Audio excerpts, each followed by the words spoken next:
All right, we are back for another ChiroCore series. We are at Core Connections Pilates Studio in Sheboygan. I'm Dr. Renee with Intun ChiroCare. Kayla Shutter with your Core Connection. And today we're going to talk about something that affects probably 90% of the population due to the technology world that we live in, and it's called tech neck. We touched on it briefly with just one of our talking videos, but it's something that I see on x-ray with almost every single person that I take. I only take x-rays of kids if there's a significant symptom, and in children, I'm seeing it significantly more. So I just kind of want to explain what it is. So I'm going to use my handy dandy skeleton. So this is the side view of a spine, and it's plastic and it's moved across country with me, so it's in bad shape. But normally you want to see a curve, right? Yeah, so this is the back and this is the front. So this is the back of your skull and your face would be right here. So normally you want to see a curve in your cervical spine like this. With tech neck, what's happening is we look so forward that this curve has actually been reduced and it's changing direction, causing a lot of pressure on the front part of your spine.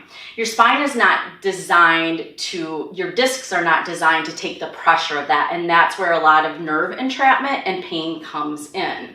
So to kind of demonstrate how that will cause issues, and this is just kind of a visualization.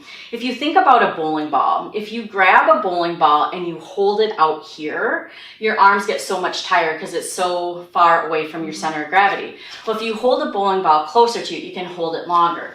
That's what's happening, is your head weighs about the same as a bowling ball. So when it's got the nice curvature, this part of your spine can support it. When you don't have the curvature, it's away from the center of gravity. So your SCM muscles are getting super tight and these are getting weak. Mm-hmm. So what I tell people in my practice is just a really simple translation exercise. And then what Kayla's going to do is she's going to take that some step further in what we're doing. And then we're going to add on some other things because of what happens to the rest of the body when we have a misalignment like tech neck, because everything is connected.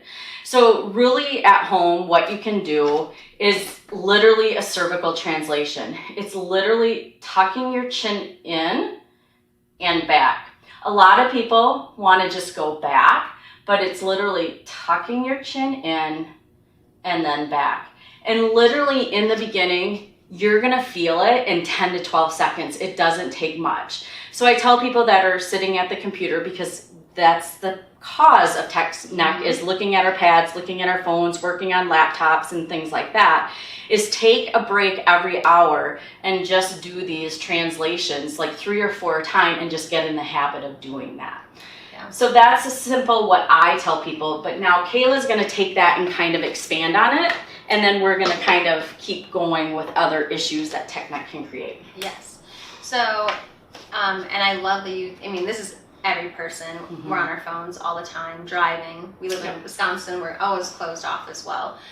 And a lot of people just work in this forward position a lot. It's a common thing. Yes. So what I teach to get people out of this is at the end of a class, after we've done all of our work, lying down, sitting, things like that, we stand up at the end and we get ourselves in a nice narrow parallel position. So looking down to the side of the body, this is what we're going to use as our peripheral alignment. So you can go ahead, and just kind of feel your feet in a narrow parallel position, toes are pointing straight ahead.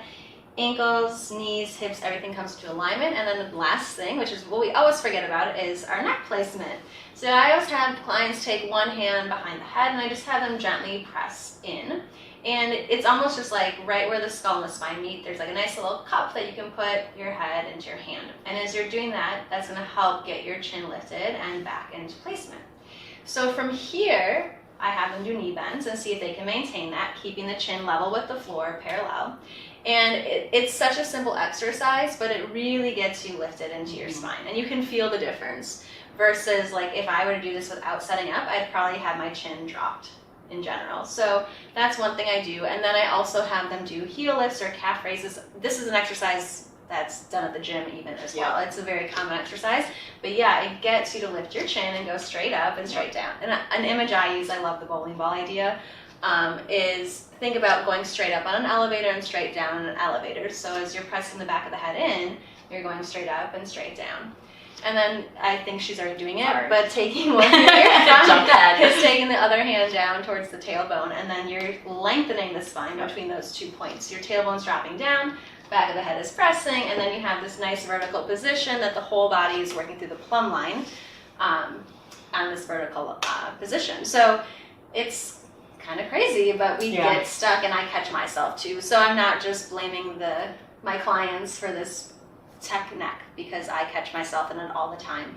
Well, and simple whiplash injuries can cause the x-ray findings of tech neck too. We just have a simplified term, but there are injuries that can relate to it too. So yes.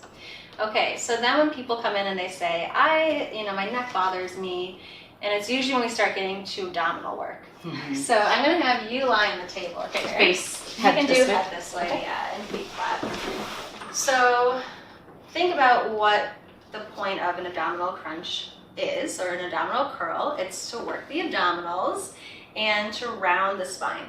So the first thing I do is I always want clients to pull their rib cage down, and I want them to focus on this part to work when they lift into a crunch. It's not about the neck. So do like a bad version where you lift your neck and curl up and then the lower back down. Do you see how she had no space right here? She went straight to her neck to lift up. And do the bad version one more time. Yes, okay. So now take your hands behind the head. Elbows are slightly in front of your shoulders. And I want you now to work deeper and pull your rib cage down and lift from here and lower back. And our hands are there to support the head. So I always tell my clients, when you lift up, you're going to stay and hold for a second. Now imagine that you're dropping your head into a pillow, and just gently open up that space in the front. And now lift higher from here, good, and then lower back down. So curl is not about the neck, and actually the neck isn't the main function of the core, or why we would do a crunch. It's to strengthen the abdominals. So we need to know where to work from. So you're working from the core, pulling the rib cage down, rounding through the upper back, and lower the head to the floor. Now, for someone with low back pain, oftentimes curls also affect low back pain, is I'm going to say pull your abdominals in, press your low back down, and then you're sliding the front of the rib cage down closer to the hip bones as you round up. So curls and crunches are not about the neck. We always want to work deeper and lower to support the neck and the head. Perfect. Now let's transition up to sitting. Turn yourself around. We're going to go for roll downs. This is one of my favorites. I think this is a lot of people's favorites. So again, we're using the equipment here to help facilitate what we're working through. I want her arms to stay straight, shoulders are down, and she's already finding this nice alignment. I think come back a little bit more. Okay. Yes. Okay, so now you have this nice position.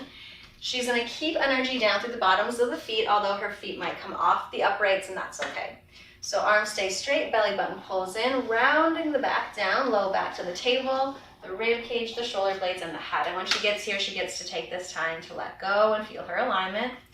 On the next exhale, start with the chin, drawing in, and use the bar to help pull you up, sitting all the way up into the vertical spine. Good, and go again, exhaling, tucking the tailbone under. She's thinking about this low back, pulling down, then the rib cage, the shoulder blades, and the head. And when she's here, she gets this moment of stretch and elongation. On the next exhale, she's going to nod the chin in towards the chest, shoulder blades stay down, rolling up one vertebrae at a time. And let's go one more if you're up for it. So exhale, pulling the belly button in, rounding the low back down to the table. And when you roll up, pause for a second and think about holding an orange underneath your chin. So you're slightly nodding inwards, pulling into the high abdominals. Good, rolling up all the way to sitting. Crown of the head reaches at the very end, sitting up a little bit taller, and you can let the bar go. All right, so anything you want to add from your experience of these two exercises and how they translate through help or assist in technique? Sure, and I think chiropractically Pilates is so similar or the way we practice them because of the whole body connection. If someone comes in with neck pain, I also focus on their low back because of the way that the body is connected and the spinal cord. If you've got a loss of curve in your cervical spine, you're going to have spinal cord tension in your low back, and the two play hand to hand. And that's why we, I think going into the rollbacks and things like that because of tech neck is super important, because everything is connected, and when there's a problem with one area of the spine, there's usually compensation in other areas of the spine. And I think that's why the connection between chiropractic and Pilates and getting everything working together is really important. Yeah, I agree with you on that. And with the roll downs, it's like you get that full, like the low back active, and you get that support sooner, so that when you get down to the neck, hopefully everything is already kind of integrated and pulled up and together, so that when you roll out of the table, you're already supporting that. And like you said, it's a full body movement. And that's what Pilates is about. It's about the full body. We can't just look at one thing and not address something else. So it's kind of cool how it all works together. And absolutely. And it fixes things. It's crazy, but it does fix things. It does. And that's why we're doing this series, is just to educate as many people as we can on how chiropractic and Pilates really can be so beneficial, not just for pain, but overall health and wellness too. Yeah. And I should add that the roll down that we just demonstrated with the bar here can be done on the table or on the floor at home. You don't need the bar. It just gives some nice feedback and gives a little bit of assist on the way up. And that's usually the most challenging part, is getting back up from the floor. So the springs are nice with that. But you can just do it on the ground. And at the end, instead of holding onto the bar, you let the arms float up all the way over the top, and then you roll back up from there. Cool. So, yeah. Cool. All right. Well, we'll see you next time. Thanks.